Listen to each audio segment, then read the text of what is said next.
Hello everyone, it's Quiddity, and we're working on an illustration today. This was commissioned by Fandang1 on Tumblr. This is their halfling bard, Vera. This is in my storybook style, which is one of the things I'm offering right now. So it's kind of a little bit cartoony, but it's a halfling, so they're already kind of cartoony anyway, so it doesn't really matter. Quick thank you to everybody who visited my new website, quiddityarts.com.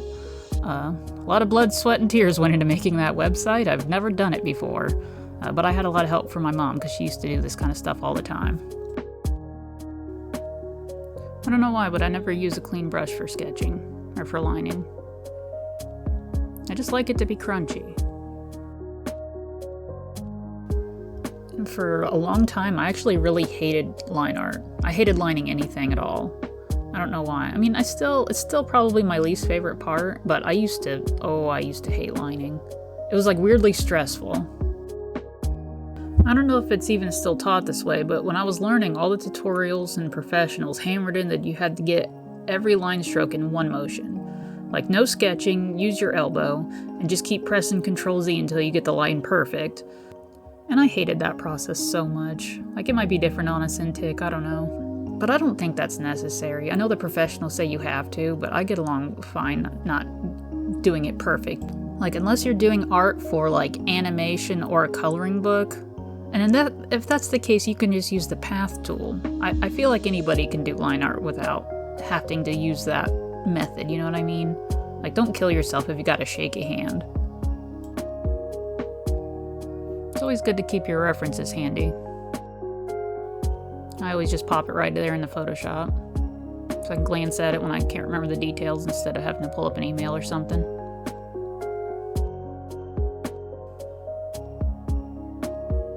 I was really determined to keep this video like around 15 minutes, so there's a little bit of cutting, you know, cuts here and there.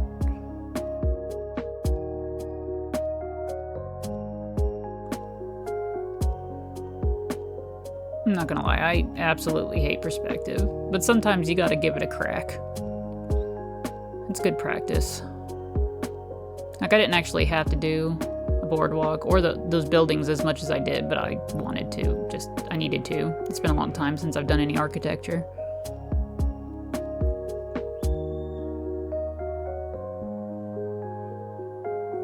I don't usually mask things out when I'm coloring things, but when it comes to this specific style and these specific brushes, I kind of have to.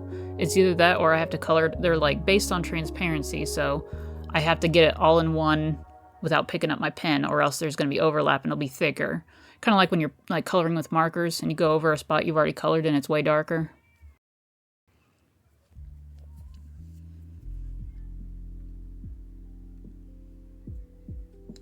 I'm still getting used to these brushes. They're kind of new. I paid like 18 bucks for them. But so far they're the best watercolor brushes that I've come across. And I've tried a lot of them.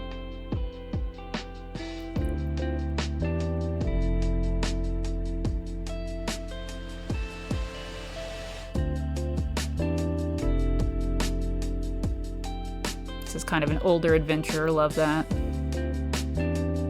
This is a halfling, so she's probably like, I don't know, 200?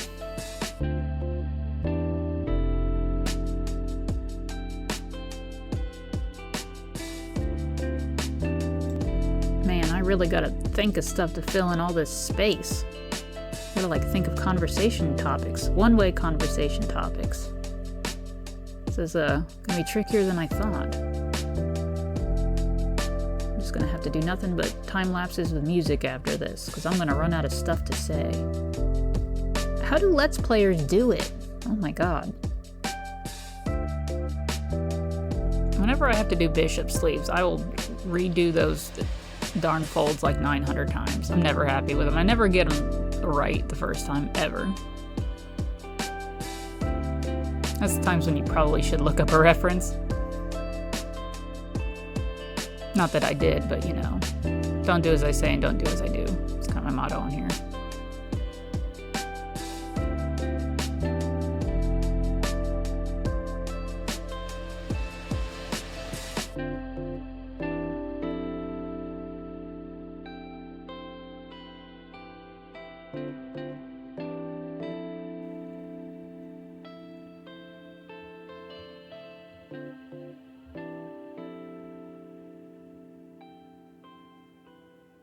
This is the worst time I could be recording. There are children screaming outside. I live near an elementary school, and they're out during recess or whatever right now. I sure hope Audacity can get rid of that.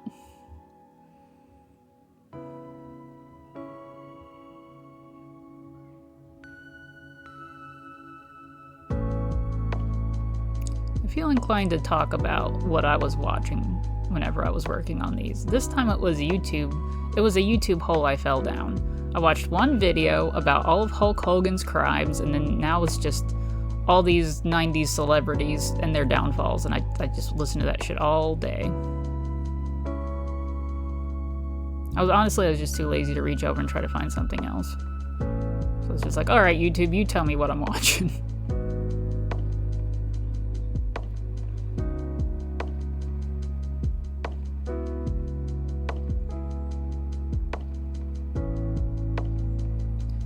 My first iteration of this, I went with bad colors. That happens often. But I was just kind of going for shantytown grays, kind of, just kind of slimy, bedraggled fishing village, that sort of thing. I ended up going for more of a sunset thing just because it is a quote-unquote storybook style and it just looks too drab. So I do change the colors. When I was actually fiddling with the colors, I forgot to record because I had stepped away and I came back to it and I just started fiddling with it. So I don't actually show the part where I'm changing the colors because I remembered I was supposed to be recording and it was like too late. I was like, I just fiddled with this for like 15 minutes. I'm not re-recording that. So there's going to be a little bit of a jump with the color. I didn't really do any actual painting other than a little bit of sunset near the horizon. The rest of it was literally me just fighting with the color balance and hue settings for the different layers, just to make them warmer, closer to a red cast.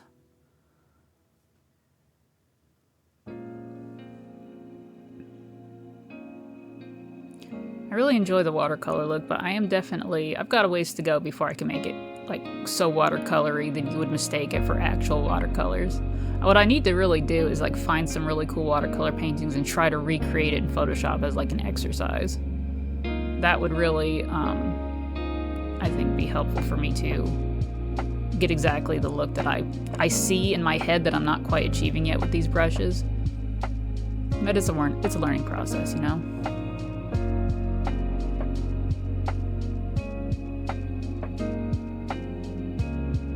Going for kind of a cold beach look, honestly. I don't know, I'm picturing like the Great Lakes or something.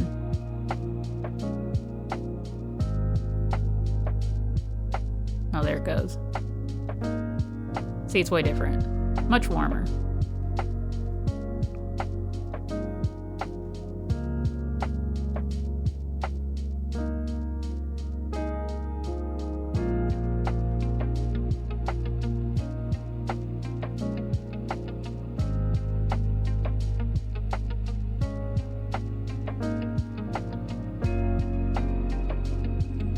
I did cut this video up quite a bit to get it within the time frame I wanted it, but I kept most of the character stuff in. I know that's usually the part they're most interested in, so. The biggest cuts happen later on when I'm just fiddling with the little details in the background. It'll be a little bit less interesting. I know the long form videos aren't like as popular, so I want to do kind of like a mixture. I do want to do a few like full hour videos, and I do want to do some. I got to figure out how to turn this into shorts too. I could just have a little bit of a range depending on people's, you know, attention spans.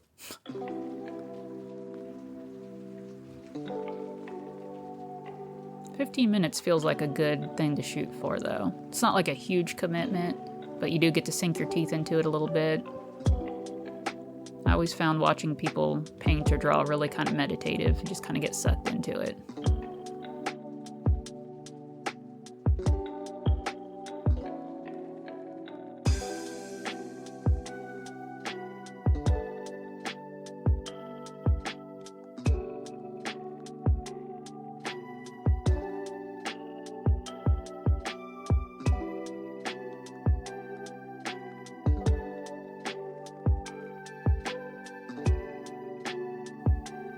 enjoy detailing clothes. It's kind of something low pressure about it. It's pretty hard to do it wrong, you know?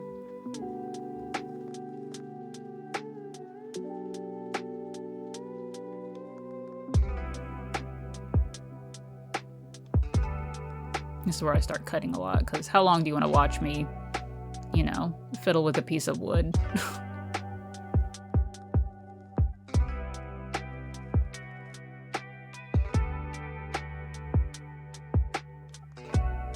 There's one spot I did actually have to look up a reference. It's like, how do docks look?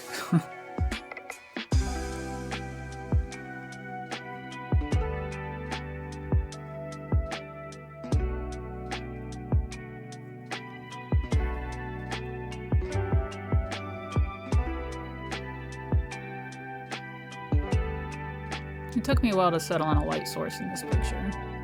In the beginning, I was being very non-committal about it.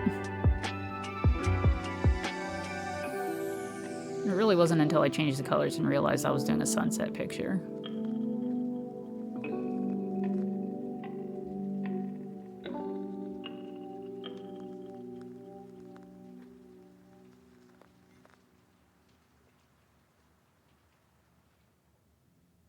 I love the look on paintings, like, it doesn't have to be watercolor, it could be gouache or something, where they paint something and then they use like a white paintbrush or whatever to line everything out. I really like that look a lot.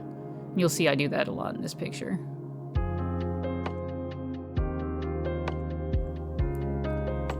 This is actually my first commission using this style so far. I was pretty excited about it. I haven't really done a lot of like commissions that were in sort of a cartoon style, so that's definitely gives me something new to play with. And, you know, breaking in my watercolor brushes.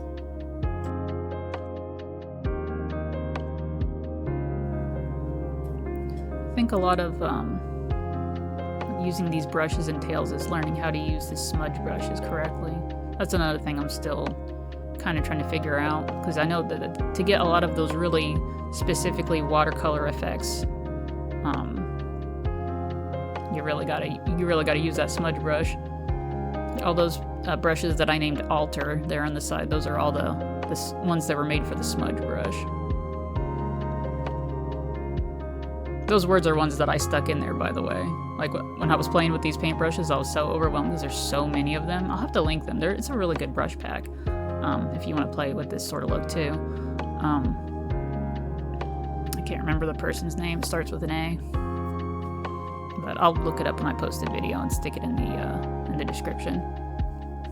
They're $18, which is quite a bit, but they're worth it, I think. It's really, really, really hard. You can find a million pencil brushes and oil paint brushes, but it's really hard to find watercolor brushes that aren't just stamps of watercolor paper to actually like help you get that effect.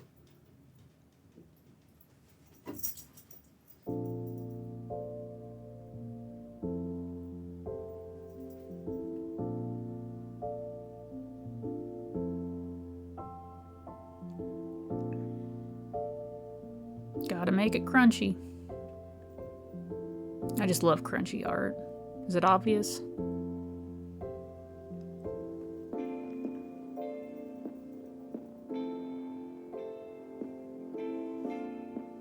Yeah, lantern's another thing I had to find a reference for. Technically, I could have been showing that, but I'm still learning a few things about OBS, and it doesn't seem to show any of the frames other than what I'm working on. So like when I'm I right click to choose my colors and stuff like that, and it doesn't show that on the screen. And it also doesn't show the other frames that I have open, because I'll have like references open and stuff like that, and it doesn't show up on the video. So I need to kind of figure out how that works so that you could see what I'm looking at while I'm drawing. Something about the capture window, I'm sure.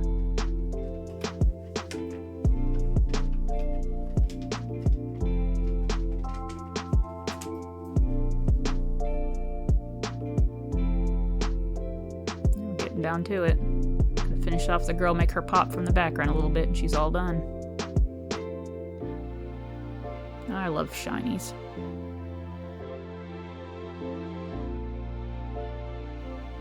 that's just about it. Thanks for watching, everybody. Hope you enjoyed it. Like and subscribe and all that jazz, or not, I'm not your mom. And visit quiddityarts.com if you want to commission me. Thanks.